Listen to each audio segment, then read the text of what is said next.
line drawn from the mouth of the Senegal River through Timbuktu to Khartoum, thence southwards and westwards to the Abyssinian border at about 12 degrees north, from here following the western and then the southern border of Abyssinia to the Juba River, and from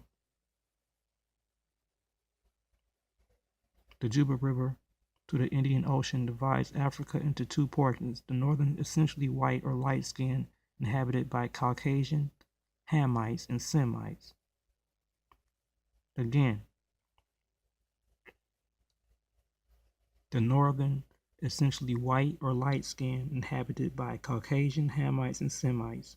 The southern essentially Negro, with peoples almost everywhere characterized by their dark skin and frizzly hair. But though this line marks out the northern boundary of the Negro with a fair measure of precision, it must be realized that the term Negro includes at least three huge groups, each with its peculiar characteristics. Almost everywhere in this vast area, the Negro carries in his veins a greater or lesser proportion of Hamitic blood and has been influenced by Hamitic culture. The true Negro is mainly confined to the neighborhood of the Guinea coast, including Nigeria and the French Sudan, with some part of the Cameroons, perhaps the Congo. The rest of Negro Africa consists of Negroes Hamiticized to a varying extent. On the other hand, the Bantu, on the other, the Nilotes, and half Hamites. West Africa, the home of the true Negro, may be regarded as extending from the mouth of the Senegal River about 16 degrees north to the eastern boundary of Nigeria.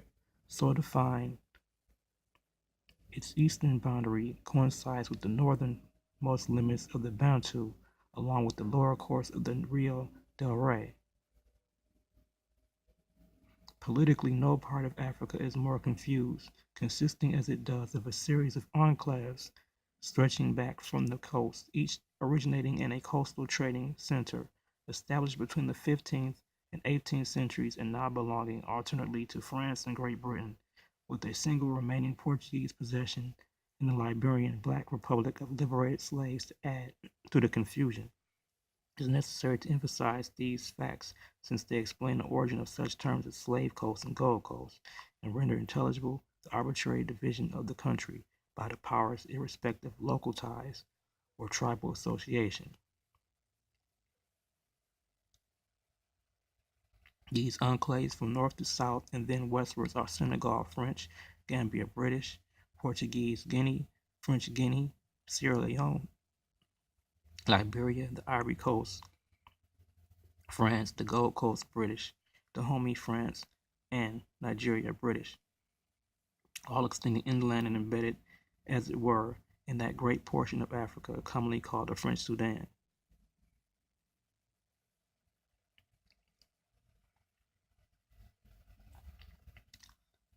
According to Hayden, the main physical characteristics of the true Negro are a black skin, woolly hair, a tall stature averaging about 68 inches, moderate dolichocephaly, average cephalic index 74 to 75, a flat broad nose, thick often everted lips, and frequently a considerable degree of prognatism. Culturally, they possess some characteristic features.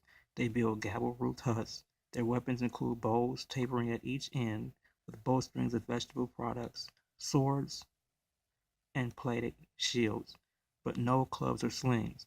Among musical instruments are wooden drums and a peculiar form of guitar, the so-called West African harp, in which each string has its own support. Clothing is of bark cloth and palm fiber, not of skin.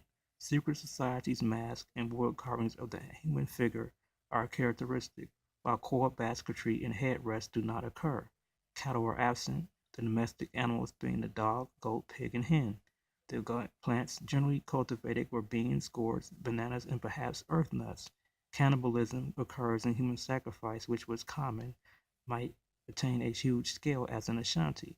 Circumcision and a knocking out of the upper incisors may occur.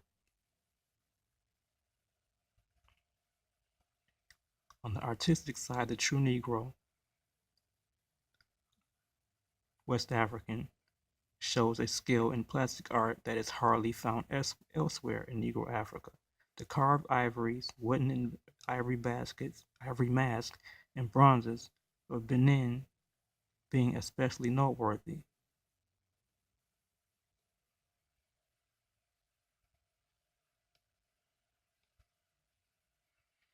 Secret societies are so important in West Africa that some description must be attempted, though obviously it is impossible to deal with the subject at all fully